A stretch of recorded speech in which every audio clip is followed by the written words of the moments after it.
Dear students, in the last class, we studied classical theory of specific heat of solids.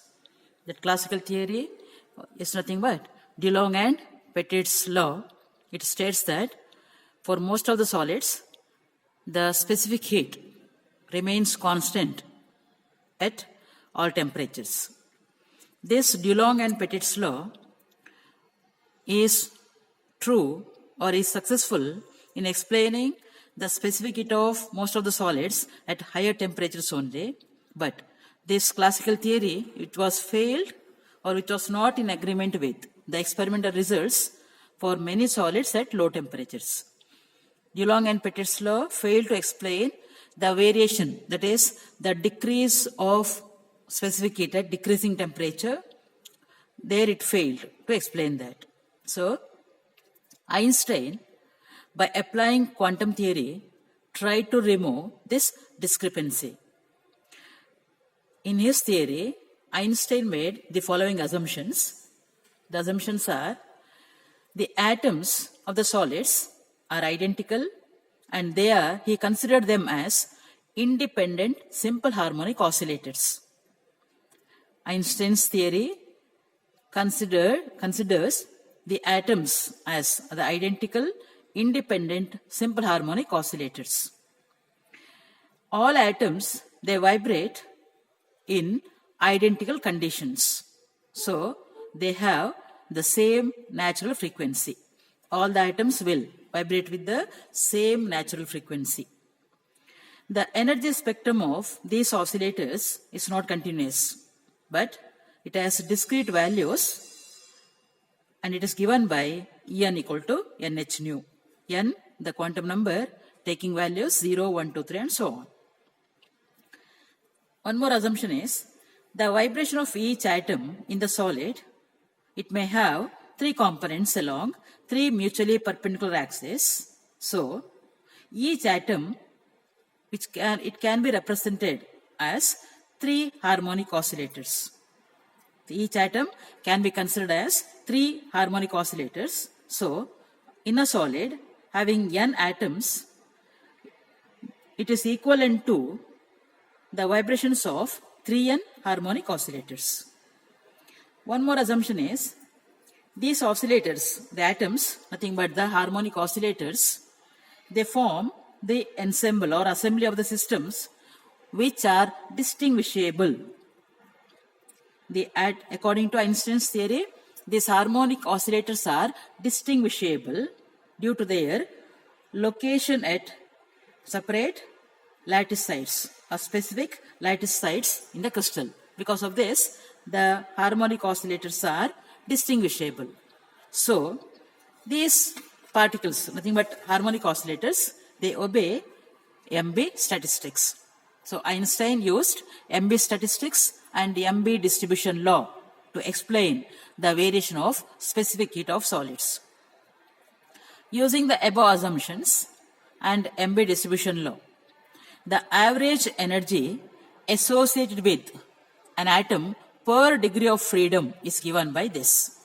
The average is total energy by N, that N number of atoms, then h nu by e power h nu by kT minus 1. This is nothing but MB distribution law. Einstein used MB distribution law. Now, the atom, it is having 3 degrees of freedom. Each atom considered as 3 harmonic oscillators. So, E average is given by 3 h nu by e power h nu by kT minus 1. Suppose we have 1 kg mole of the substance, then the total number of atoms in that substance is N, Avogadro's number. So, the total energy possessed by N atoms is given by this, 3N h nu by e power h nu by kT minus 1. This is the expression for total energy as per Einstein's theory. Now, molar specific heat. What is specific heat? It is dE by dt.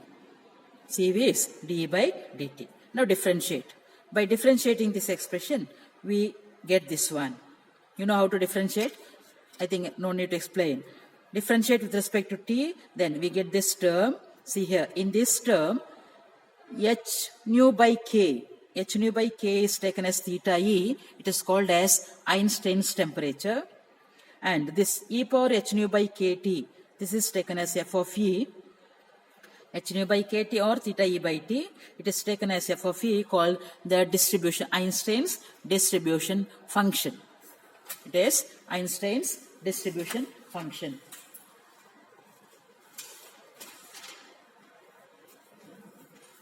Now, using this expression, Einstein theoretically tried to explain the variation of specific heat at high temperatures as well as at low temperatures. Now, let us consider the case 1 at high temperatures. That is, when the temperature is too large compared to theta e. So that theta e by t, nothing but h nu by kt, too less compared to 1. Then, if you expand e power h nu by kt, you get this. By neglecting the higher terms, as t is large, this term goes on decreasing. By neglecting the higher terms, we get e power h nu by kt, 1 plus h nu by kt. So that h nu by kt is e power h nu by kt minus 1.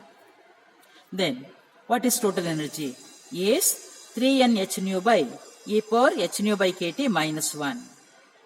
Or it is, that becomes 3n h nu by, this term is h nu by kt. When you simplify, you get 3n kt. What is nk? It is R, universal gas constant. So that we get the total energy as 3RT. Therefore, specific heat is dE by dt, it is 3R. Thus, the specific heat at high temperatures is found to be 3R, nothing but it's a constant.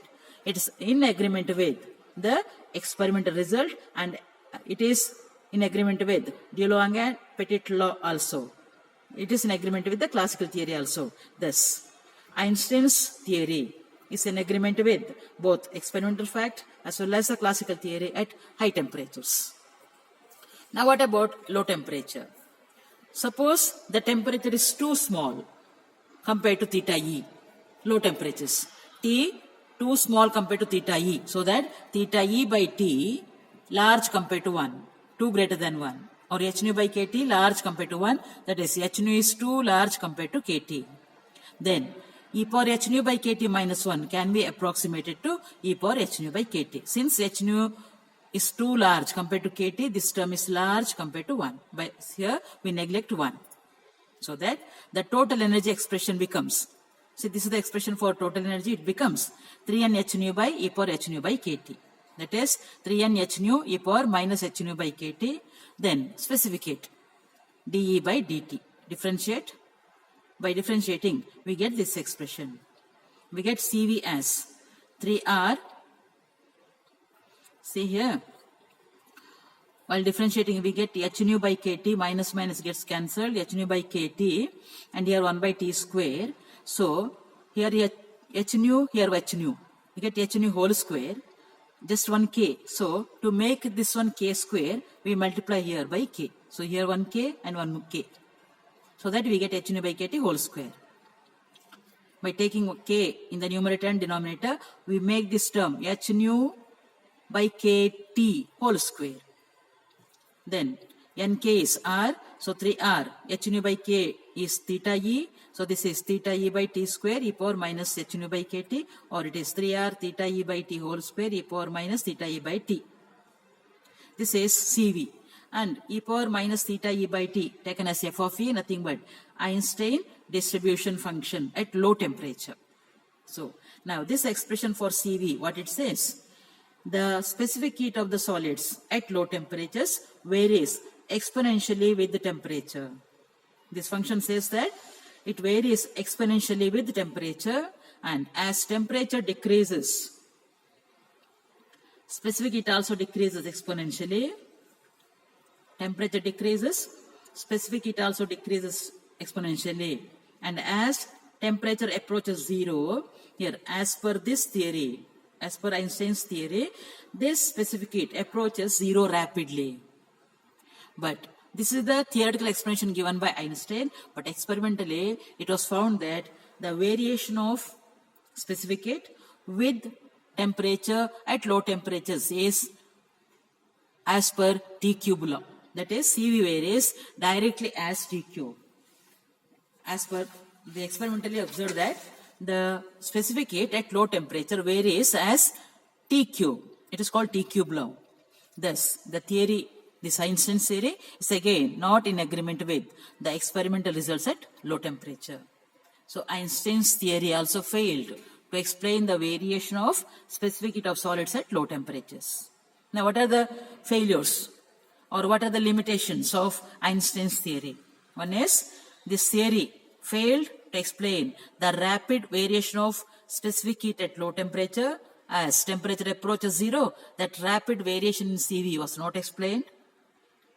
According to the experimental results, CV proportional to T cube, but in Einstein's expression at low temperature, what do we see is, see here, CV varies inversely as inversely as T square, or CV proportional to 1 by T square. But actually experimentally CV proportional to T cube. So there the theory is not in agreement with the experimental fact. One more fact is, Einstein assumed that atoms in the crystal are independent harmonic oscillators. The vibration of the atoms, they do not influence the vibration of the other atoms. They do not influence each other. But this is not so, because each atom, it vibrates under the influence of the field of force of the number of other vibrating atoms. Because of this assumption, Einstein's theory failed to explain the variation of specific heat at low temperatures. And this is about Einstein's theory of specific heat of solids. With this, I stop here.